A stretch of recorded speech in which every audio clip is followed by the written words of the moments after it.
Shalom saudara yang dikasihi oleh Tuhan. Senang sekali boleh berjumpa kembali pada hari ini 12 Juli 2022. Dari Pekanbaru, Indonesia, saya kembali menyapa seluruh saudaraku yang tetap setia mengikuti renungan hari ini. Kiranya kasih karunia Allah menyertai kita hari ini dan sampai selamanya. Saudaraku, mari kita persiapkan hati kita untuk lebih lagi mendengar firman Tuhan. Mari kita satukan hati dan kita berdoa. Bapa kami yang di surga, dikuduskanlah namamu. Datanglah kerajaanmu, jadilah kehendak-mu di bumi seperti di surga. Bapa yang baik, kami bersyukur setiap kami yang boleh setia mendengar firman-Mu. Engkau yang mengajar kami, sehingga kami dapat membaca, merenungkan, bahkan melakukan kebenaran firman-Mu. Roh Kudus yang mengajar, memberikan kami pengertian dengan kebenaran firman-Mu. Terima kasih Bapa, kami semua boleh dengan tenang mendengar firman-Mu, dan kami boleh bersama-sama semakin bergairah di dalam Tuhan. Terima kasih Bapa. Hanya di dalam nama Tuhan Yesus kami siapkan hati kami. Amin. Nah saudaraku yang dikasihi oleh Tuhan, kita akan masuk dalam firman Tuhan yang berjudul Sutradara dan Scriptwriter. Mari saudaraku, kita akan membaca firman Tuhan bersama-sama yang tertulis di dalam Mazmur 80. Saya akan bacakan firman Tuhan ini buat setiap saudara. Doa untuk keselamatan Israel. Untuk pemimpin biduan menurut lagu Bunga Bakung Kesaksian Asaf, Mazmur. Hai gembala Israel, pasanglah telinga, Engkau yang menggiring Yusuf sebagai kawanan domba. Ya, Engkau yang duduk di atas para kerub, tampillah bersinar di depan Efraim dan Benyamin dan Manasye. Bangkitkanlah keperkasaan dan datanglah untuk menyelamatkan kami. Ya Allah, pulihkanlah kami. Buatlah wajah-Mu bersinar, maka kami akan selamat. Tuhan, Allah semesta alam, berapa lama lagi murka-Mu menyala, sekalipun umat-Mu berdoa? Engkau memberi mereka makan roti, cucuran air mata. Engkau memberi mereka minum air mata berlimpah-limpah. Engkau membuat kami menjadi pokok percederaan tetangga-tetangga kami, dan musuh-musuh kami mengolok-olok kami. Ya Allah semesta alam, pulihkanlah kami. Buatlah wajah-Mu bersinar, maka kami akan selamat. Telah Kau ambil pohon anggur dari Mesir, telah Kau halau bangsa-bangsa, lalu Kau tanam pohon itu. Engkau telah menyediakan tempat bagi dia, maka berakarlah ia dalam-dalam dan memenuhi negeri. Kiranya tangan-Mu melindungi orang yang di sebelah kanan-Mu. Anak manusia telah Kau teguhkan bagi diri-Mu itu. Maka kami tidak akan menyimpang daripada-Mu. Biarkanlah kami hidup, maka kami akan menyerukan nama-Mu. Ya Tuhan Allah semesta alam, pulihkanlah kami. Buatlah wajah-Mu bersinar, maka kami akan selamat. Amin. Saudara yang dikasihi oleh Tuhan, keberhasilan dan kegagalan hidup memang silih berganti. Namun seringkali kita sendirilah penyebab kegagalan hidup itu. Pemazmur menggambarkan keadaan umat yang sangat menyedihkan. Umat yang telah kenyang menangis dan seolah-olah ditinggalkan Tuhan. Padahal mereka dulu ibarat pohon anggur yang sangat dipelihara dan disayangi. Pohon anggur yang berakar dalam dan bertumbuh lebat. Kini pohon anggur itu rusak dan tidak dipedulikan lagi. Namun semua itu terjadi karena memang Israel tidak taat kepada Tuhan dan membuatnya murka. Dalam situasi ini, pemazmur memohon agar Tuhan datang dan melihat, dan pemazmur berharap agar Tuhan berbelas kasih dan memberi Israel kesempatan kembali.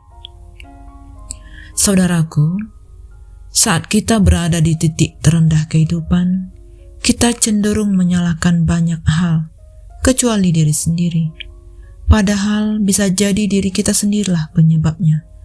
Karena itu, kita pun perlu berani terbuka dan mengevaluasi diri sendiri. Seringkali realita hidup sulit dipahami, terasa tidak adil dan menjadikan kita frustasi. Di saat sedang mengalami kesulitan hidup, menjerit karena pergumulan hidup, kecewa karena merasa tidak fair, seringkali kita membutuhkan sebuah pelukan tanda perhatian, sepasang telinga yang mau mendengar keluh kesah, seseorang yang mau duduk menemani, sebuah dukungan dan doa yang tulus. Namun, penderitaan bagi orang percaya adalah sebagai ganjaran untuk peringatan ataupun nasihat ataupun disiplin dari Allah. Saudaraku, kunci dari pemulihan semua ini adalah bertobat dan kembali kepada Tuhan. Mari kita memaknai penderitaan yang kita alami tidak akan berakhir hanya begitu saja, kecuali kita merelakannya. Dekaplah penderitaan itu bukan menjadi mangsa dan korban, tetapi untuk mengubahnya. Lewat penderitaan itu, lahirlah kemenangan dan kehidupan yang sebenarnya, bukan untuk diri sendiri, tetapi untuk semua manusia. Jadi saudaraku, penderitaan kita tidak perlu membuat kita lari daripadanya. Justru kita akan semakin kuat dengan bersikap merendahkan diri di hadapan Tuhan, dan kita mengubahnya menjadi kemenangan. Jangan biarkan keluh kesah kita mematahkan semangat kita. Mari tegarkan hati, jangan biarkan semangat hilang hanya karena keluh kesah kita. Mari kita temukan sinar pengharapan yang daripada Tuhan. Saudara, sebenarnya banyak di antara kita yang lebih banyak mengeluh dan sangat disayangkan suara yang parau yang tidak terdengar karena tidak sempat lagi mengeluh. Beban kehidupan yang berat yang lebih suka dijalani daripada disesali. Saudaraku, apakah kita lebih suka mengeluh daripada menjalani tantangan hidup ini? Terkadang ketidakadilan dan kejahatan memprovokasi kita untuk bertindak gegabah dan tidak menggunakan akal sehat pemberian Tuhan. Hidup adalah perjuangan yang tidak pernah usai. Dan ungkapan ini sangat familiar dan sering kita dengar dan terucap dengan mudah dari seseorang. Mulai dari berbagai orang-orang yang ada di sekitar kita. Jika kita uraikan perjalanan hidup kita masing-masing, maka begitu banyak rangkaian dari potongan-potongan episode kehidupan yang disambung menjadi serangkai alur cerita di mana kita menjadi pemain utama untuk diri kita sendiri, dan Tuhanlah yang menjadi sutradara dan sekaligus sebagai penulis skenario. Saudaraku, percayalah kepada kebenaran. Benar itu adalah sifat Tuhan. Benar itu sederhana, tidak menyakiti dan tidak menimbulkan penyesalan. Untuk setiap orang yang sedang mengalami masalah, Saudara-saudaraku, percayalah bahwa saudara mampu menyelesaikannya jika saudara tetap teguh, kuat, dan memiliki pengharapan di dalam kasih Tuhan. Bukankah Tuhan adalah sumber dari jawaban hidup kita? Mari kita percayakan hidup kita sepenuhnya kepada Tuhan. Meskipun hidup itu sulit untuk dijalani, tetapi kita akan tetap melangkah untuk mencapai cita-cita dan harapan. Saudaraku, tidak disangkal bahwa kesulitan, kekecewaan, kehilangan, dan penderitaan adalah bagian dari kehidupan. Dan hidup kita juga ditandai dengan harapan akan kedatangan Tuhan Yesus kali yang kedua. Dan kita boleh bersama-sama merasakan penyertaan Allah sehingga membuat kita dapat bersinar seperti cahaya di dalam gelap. Saudara, berpengharapan adalah sikap tenang, tidak terburu nafsu, dan tekun di dalam menghadapi segala situasi. Amin. Demikianlah renungan yang dapat kita dengar pada hari ini. Mari saudaraku, kita satukan hati dan kita tutup di dalam doa. Bapa kami yang sungguh baik, kami bersyukur buat firman-Mu yang sudah kami dengar.